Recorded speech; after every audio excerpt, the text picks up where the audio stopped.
hot 두고 hot 두고 hot on hot 두고 hot 두고 hot 두고 hot 쉬지 않고 뛰는 핫한 지역의 핫한 이슈 핫플 거기 어때 시간입니다. 오늘 부동산 이슈 송승현 도시화경제 대표님과 함께 짚어보도록 하겠습니다. 대표님 나와 계십니까? 네, 안녕하세요. 예, 안녕하세요 대표님. 먼저 이제 부동산 시장 전반적인 상황을 지켜봐야 될 것 같은데요. 1년 뒤에 주택가격이 지금보다 더 오를 것이라고 예상하는 소비자가 늘었다고 해요. 그래서 주택가격 전망지수가 3년 만에 최고치까지 올랐다. 이렇게 분석이 나오던데 그러면은 1년 뒤에 부동산 시장 더 오를 가능성이 크다고 봐야 하는 거죠? 소비자들이 주택을 바라보는 여러 심리들, 이런 것들이 반영된 게 상승을 했다라는 거는 상승할 수 있다라는 기대감이 좀 커졌다라고는 봐야 되겠죠. 예. 왜냐하면 이제 주택가격 전망지수가 올라갔다라는 거에 대한 여러 것들은 그런 것들은 이제 기대감들이 커진 그런 상황인데 왜 이런 배경들이 있냐라고 보면은 금리에 대한 그 변화를 소비자들은 받아들이는 것 같아요. 금리 예. 정책이 아무래도 좀 낮아질 수 있다라는 그런 이제 기대감들. 예. 왜냐하면 미국에서 기준금리를 낮추다 보니까 한국도 기준금리가 낮아질 수 있다라는 이런 그 심리 이런 것들이 작용을 했다라고 볼 수 있을 것 같고요. 예. 그리고 또 정부에 대한 그 부동산 정책 이런 것들도 아무래도 심리적으로 영향을 주는데 지금 세금에 대한 그 혜택이라든지 이런 부분들도 주고 또 부동산 규제가 지난 정부보다는 현재 정부가 규제에 대한 부분에서는 조금 더 유연하다 보니까 이런 규제가 강화가 될 수 있다라는 거 이런 심리들도 조금 그렇게 크게 작용하지 않는 것으로 보여지고요. 예. 크게 작용하지 않는다라는 거는 그 규제가 강하게 작용하지 않다라는 그런 의미로 볼 수 있을 것 같고요. 그리고 전반적으로 경제 상황 같은 경우도 작년 대비했을 때는 그래도 조금 경제 성장이라든지 이런 것들이 그나마 낫다. 긍정적인 예. 보고가 계속적으로 나오고 있는 상황이기 때문에 경기 침체보다는 그래도 조금 활발하게 움직이고 있는 상황들 그리고 주택 공급량에 있어서도 주택 공급이 좀 충분치 않다라는 것들이 예. 소비자들이 느낄 수 있는 그런 신호인 것으로 보여져요. 그래서 지금 전반적인 흐름 자체에 보면은 금리에 대한 인하 이슈 그다음에 경제 상황이 조금 더 개선됐다라는 점 그리고 주택 공급이 좀 축소되고 있고 정부 정책은 규제보다는 현재 상황에서 좀 이어지고 있는 그리고 여러 가지 금융 제도를 통해서 실수요자들이 집을 살 수 있는 그런 상황으로 볼 수 있을 것 같습니다. 다만 지금 나오고 있는 게 소비자 심리 지수가 119였는데 기존에 있었던 그 상승되는 전망 지수가 상승하는 국면보다는 가파르기가 다소 좀 완화가 된 측면들이 있기 때문에 상승은 한다라고 해도 이런 상승세가 시장 흐름에 따라서 보합으로 또 전환을 하고 그 안에서 또 하락할 가능성도 있기 때문에 심리가 1년 뒤에 그 흐름을 단정짓기는 좀 어렵다. 왜냐하면 변화되는 그 환경 안에서 그렇죠. 또 소비자들의 심리는 또 계속 변화가 될 수 있기 때문에 이런 그 발표가 항상 그 발표 이후에도 항상 가격의 변동성은 있었으니까 그 정도만 참고를 하고 큰 틀에서 지금 이 심리를 그 반대로 해석을 해서 시장의 흐름이나 어떤 정책적인 기조라든지 이런 것들을 볼 필요가 있지 않나 그렇게 보입니다. 알겠습니다. 기준금리 피벗에 대한 기대감 그리고 공급 부족 여러 가지 이슈들이 여전히 영향을 미치고 있는데 그래도 기울기는 약간 꺾였다. 이렇게 기울기가 꺾인 게 아파트 가격 상승세 이쪽에도 약간은 둔화하는 흐름이 있는 것 같아요. 지난주 상황은 좀 어땠습니까? 네, 그렇습니다. 지금 전반적인 그 가파르기가 꺾였다라는 그 이야기를 저희가 나눈 것처럼 상승세, 오름세도 다소 둔화세를 보이고 있는데요. 지금 전국 매매가 같은 경우는 전주보다는 0.04%, 그 전주가 0.05%인데 0.04%로 상승을 했지만 축소를 했다라고 볼 수 있고요. 서울도 0.12%가 상승을 했는데 지난주 0.16%보다는 상승폭이 줄어들었다라고 볼 수 있을 것 같습니다. 그리고 전반적으로 봤을 때 전세 가격이라든지 이런 부분들도 상승폭이 축소가 됐거든요. 서울의 전세 값이 지난주가 0.12% 상승한 데 비해서 이번 주는 0.10%, 수도권도 0.12%에서 0.12%로 축소가 됐습니다. 그래서 그 매매 가격이라든지 전세 가격은 상승률은 기록은 하고 있지만 상승세가 축소가 되고 있는 그런 흐름을 보이고 있습니다. 알겠습니다. 약간 다른 이야기인데요. 이게 좀 궁금한 게 있어가지고 지난 7월부터 한국공인중개사협회에서 부동산 지표를 내놓고 있거든요. 그런데 이게 한국부동산원 발표 이 지표랑은 또 반대로 가고 있단 말이죠. 이런 것들이 국내에서 차이가 많이 나는 이유 뭘로 보십니까? 뭐 지금 차이가 있는 부분 같은 경우는 네. 서로 바라보는 그 시각이 좀 많이 다른 것 같아요. 해석에 대한 그런 부분들도 네. 공인중개사협회랑 부동산원이 발표가 되는 것들 뭐 차이를 본다면 데이터를 수집하는 그런 방식에 대한 차이가 있겠죠. 뭐 부동산원 같은 경우는 공공 데이터를 기반으로 해서 통계를 산출을 한다든지 네. 뭐 실제 매매가 이루어진다라고 해도 그 기간 동안 어떤 뭐 잔금이라든지 시장의 흐름이나 이런 부분들을 보고 그 판단을 합니다. 왜냐하면 주택 동향을 분석을 하는 데 있어서 한국부동산원 같은 경우는 국가 차원의 이제 정책을 결정하는 그렇죠. 참고되는 자료이기 때문에 좀 더 신중도 그리고 보수적인 접근을 한다라고 볼 수 있고요. 공인중개사협회 같은 경우는 현장감을 좀 활용한 그 공인중개사들의 의견과 뭐 거래 뭐 이런 것들이 있겠죠. 대신 뭐 현장감은 높을 수 있겠지만 데이터에 있어서는 뭐 체계적인 분석이나 아무래도, 이런 것들은 역사나 뭐 기록에 대한 그 차이가 상당 부분 있기 때문에 차이가 있다라고 볼 수 있고요. 그리고 지표에 대한 그 사용 목적 아까 말씀드린 것처럼 정책이나 경제 지표로도 활용되기 때문에 중요한 역할을 합니다. 근데 공인중개사협회 같은 경우는 현장 실무에 반응을 하기 때문에 이런 그 가격의 그 흐름에 따라서 현장에서는 가격 협상이라든지 고객 상담하는 데 있어서 좀 시장 상황을 근거로 이야기를 할 수 있거든요. 이런 부분에서 좀 차이가 있다라고 봐야 될 것 같아요. 그래서 아까 우리가 앞에서 얘기한 그 가격에 대한 그 변화 뭐 이런 것들이 정반대라고 얘기를 말씀을 하셨는데 역시나 보시게 되더라도 서울의 아파트 매매 가격은 부동산은 1.27% 올랐다라고 얘기하는데 공인중개사협회는 4.15%가 떨어졌다라고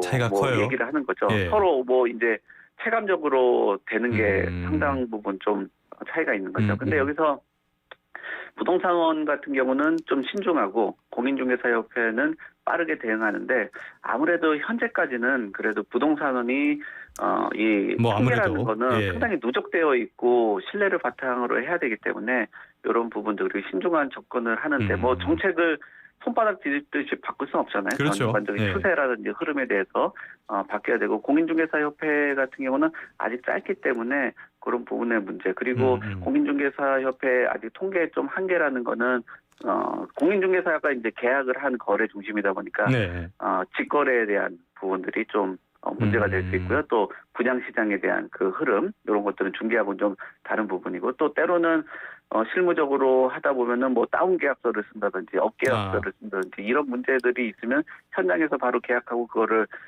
속보성에 가까운 그 통계를 낸다라는 거는 조금 아직 부족하기 때문에 이런 부분들은 좀 다듬어 가면서 서로 보완할 수 있다라는 거는 긍정적으로 볼 수 있는데 아직까지는 뭐 이 부분에 대해서는 조금 한계가 좀 있지 않나 뭐 그렇게 볼 수 있을 것 같습니다. 뭐 물론 말씀하신 것처럼 보완하는 지표의 필요성은 다 있는 거니까 사실 문재인 정부 때 한국부동산원의 지표가 전혀 신뢰성이 없었던 그런 문제점도 있었기 때문에요. 앞으로 이렇게 지표가 얼마나 개발이 될지 이런 것들은 좀 시간을 지고 지켜볼 필요가 있어 보이고요. 지금까지 부동산 전 시장에 대한 전반적인 이야기를 했고요. 이제 조금 더 세부적인 이야기로 가보도록 하겠습니다.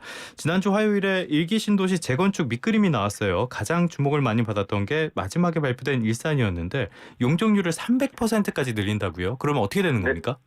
네, 그렇습니다. 그럼 용적률을 확보를 한다라는 거는 결국 바닥 면적을 넓히는 거고 그 바닥 면적이 넓어진다라는 거는 현재 있는 그 169%의 그 용적률보다 300%가 늘어나니까 더 많은 집을 지을 수 있게 되는 거죠.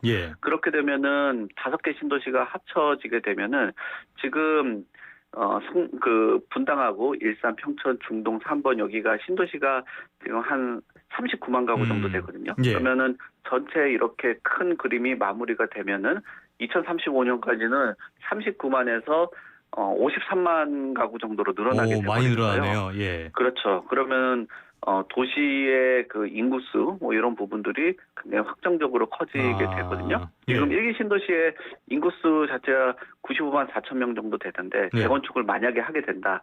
그러면 가구 수가 늘어난 만큼 인구수도 늘어나게 되잖아요. 그렇죠. 그러면 네. 5곳의 총 인구수는 124만 명으로 늘어나게 돼요. 그러니까 이런 큰 그림들이 현재 그 완성이 됐다라고 볼 수 있는데 이 그림에 대해서 속도에 대해서는 조금 더 세부적인 내용들이 필요하고 예상했던 그 속도보다는 조금 늦을 수 있다라는 의견들이 지금 나오고 있는 상황이에요. 네. 좀 더 그 일산에 대해서는 왜 이렇게 기본 계획안이 늦게 나왔냐라는 의견들이 있는데 뭐 일기 신도시 중에서도 그 평균 용적률이 가장 낮거든요. 낮은 상태에서 네. 그 올라가는 거에 대해서 추가적으로 주게 되면 너무 과한 인센티브를 주게 되고 또 너무 낮게 준다라면은 뭐 다른 지역에 비해서 또 경쟁력이 좀 낮아질 수 있다라고 봐야 되겠죠. 세부적으로 보면은 그 호수공원이나 이런 그 주변들 보면은 주상복합 아파트들도 상당 부분 있거든요. 그렇죠. 그런 지역의 주상복합은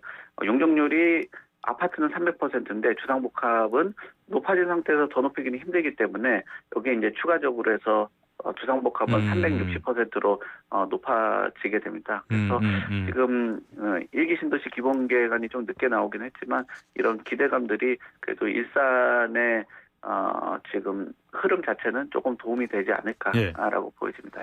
전반적인 흐름에 도움이 될 것이다. 그리고 최근에 보면은 선도지구 이렇게 계획이 나온 다음에 경쟁도 달아오르고 있고 뭐 자칫 투기 수요가 유입될 수 있다. 이런 지적까지 나오고 있는데 그런데 지금 이 일기 신도시 재건축 일정 이게 계획대로 갈 가능성 이거는 대표님은 어떻게 보세요? 뭐 계획대로 갈 가능성은 저는 좀 낮다라고 봐요. 뭐 계획 같은 경우는 9월 말에서 이제 일기 신도시의 기본 계획에 대해서 발표를 했고요. 그다음 11월에 이제 그 곧 지정을 한다는 거죠. 하게 되죠. 그리고 이제 2027년 착공하고 2035년까지 완공을 하게 되는데 아까 말씀드린 것처럼 가구 수가 상당 부분 많이 늘어나게 되잖아요. 네. 그럼 일기 신도시의 39만 가구가 53만 가구가 되고 인구를 보게 된다면 95만에서 124만 명으로 늘어나게 되거든요. 자, 그러면은 우리가 그 도시가 확장을 하게 되는데 서울의 인구나 뭐 가구를 분산할 수 있는 역할은 충분히 있습니다. 그렇죠. 근데 또 반대로 얘기하면 그 많이 확장된 인구수가 서울로 일자리로 들어오게 된다라면 교통체증은 지금보다도 늘어난 인구만큼 굉장히 좀 복잡해질 수 있거든요. 네네. 그러면 그 지역 안에 교통에 대한 그 계획도 세워야 되죠. 뭐 기반시설이라든지 확장 문제 이런 부분들도 한계가 있잖아요. 그런 부분들을 해소하기 위해서는 거기에 뭐 일자리라든지 또는 학교라든지 그렇죠. 또는 병원이라든지 그런 인프라를 담을 수 있는 그런 부분들을 해결을 해야 되는 거거든요. 그리고 부동산 시장에 대한 지금 변동성들이 계속적으로 나타나고 있어요. 올해만 해도 떨어졌다가 다시 상승을 했다 보합을 하고 있고 뭐 이런 그 변동성에 대한 리스크들이 조합원들이 향후에 추가 분담금들이 발생했을 때 어떻게 반응할 수 있을지 아마 조금 더 그 세부적인 내용들이 나오게 된다면 공공기여에 대한 부분들 뭐 이런 부분을 나오면 조합원들이 신중한 태도를 보일 가능성이 있거든요. 신중하다라는 거는 지금까지 동의했던 것보다는 그 동의에 대해서 판단이 좀 바뀔 수가 있다라는 거예요. 그리고 마지막으로 보면은 그 정치적인 변수도 있는 것도 사실이거든요. 그렇죠. 향후에 정권에 대한 교체라든지 정책에 대한 변화가 있다라고 하면은 이 재건축 계획이 지연되거나 무산될 가능성들이 있다. 그래서 다음 뭐 정부가 들어오게 된다면 이름을 좀 바꿔가지고 항상 보면은 뭐 이런 개발에 대한 부분들 뭐 이런 것들 이름을 좀 바꾸고 좀 상당 부분 좀 다듬는 기관들이 있기 때문에 정치적인 변수 뭐 이런 것까지도 같이 고려를 해본다라면은 정치적인 변수 그리고 기반 시설의 문제 향후에 그 뭐 부동산 시장의 변동으로 인해서 사업성의 문제 그리고 이해관계자들의 어떤 이런 문제들로 인해서의 그 판단의 변화 뭐 이런 것들을 보게 된다면 아주 드라마틱한 그 프로세스를 가지고 2027년에 착공을 하고 2035년에 전반적으로 다 완공을 한다라는 거는 좀 어렵지 않겠냐. 뭐 그렇게 볼 수 있을 것 같습니다. 알겠습니다. 우리나라는 특히 5년 단절적 대통령제라서 더더욱 그런 측면이 있는 것 같고요. 말씀하신 교통대책 이런 것들도 잘 하지 않는다면은 뭐 신도시를 다시 만들거나 재건축을 하는 그런 정책 자체가 실패한다고 봐도 되니까 이런 부분도 잘 살펴보셔야겠습니다. 이번에는 청약 쪽으로 이야기를 조금 옮겨가도록 하겠는데요. 청약 통장 이게 무용론이 뭐 계속적으로 나오고 있잖아요. 그래서 이번에는 청약 통장의 월 납입 인정액을 25만 원으로 높였는데 이거 실효성이 있다고 보십니까?